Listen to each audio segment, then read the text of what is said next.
សម្រាប់ពុកម៉ែបងប្អូនដែលកំពុងតែមានបញ្ហាសន្លាក់សរសៃអាស៊ីតតម្រងនោមបញ្ហាលើជាតិស្ករ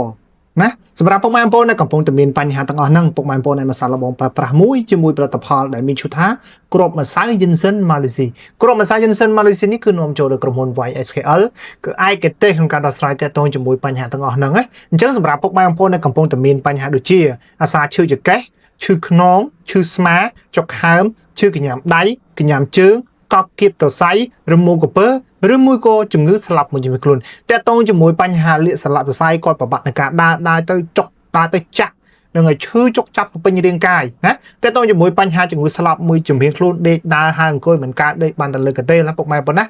ដៃជើងទន់ល្វឹតល្បុនពុកម៉ែបងណាតើតើជាមួយបញ្ហាអាស៊ី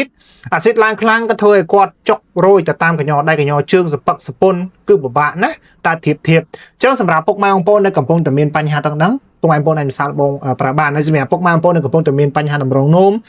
មញឹកនោមឈឺនោមក្តៅនោមអ៊ូនោមសានោមពពុះទឹកនោមខាត់ទឹកនោមមានក្លិនណាអាចសាកល្បងប្រើបានហើយសម្រាប់ពុកម៉ែបងប្អូនដែលកំពុងតែមានបញ្ហាលើជាតិស្ករ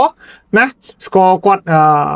ឡើង control មានន័យថាវាអត់មាន balance ណាមានន័យថាវាអត់លំនឹងណាអញ្ចឹងពុកម៉ែបងប្អូនអាចមកសាកល្បងប្រើប្រាស់ជាមួយផលនេះពុកម៉ែបងប្អូនស្ករពុកម៉ែបងប្អូននឹងមានលំនឹងអញ្ចឹងសម្រាប់ពុកម៉ែបងប្អូនដែលកំពុងទស្សនាវីដេអូខ្ញុំបញ្ជាក់ណាសម្រាប់ផលិតផលនេះមួយកំប៉ុងមាន60គ្រាប់យើងប្រើមួយថ្ងៃគឺ2ដងណាព្រឹក2គ្រាប់ល្ងាច2គ្រាប់ទៅ2ឲ្យម៉ត់ណាហូបជាមួយទឹកក្តៅអ៊ុនៗបន្ទាប់ពីពុកម៉ែបងប្អូនទទួលទានអាហារ15នាទីសម្រាប់ប្រសិទ្ធភាពគឺរយៈពេលខ្លីទេពុកម៉ែបងប្អូនណា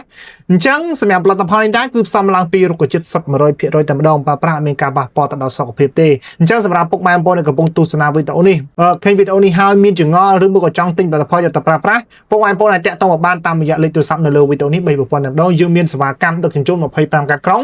ដោយឥតគិតថ្លៃទេពុកម៉ែបងប្អូនណាអញ្ចឹងជាចុងក្រោយខ្ញុំបាទសូមអរគុណសូមជូនពរពុកម៉ែបងប្អូនជួបតែសំណាងល្អរកស៊ីទូទីមានបានគ្រប់ក្រុមគ្រួសារបាទសូមអរគុណសូមជម្រាបលា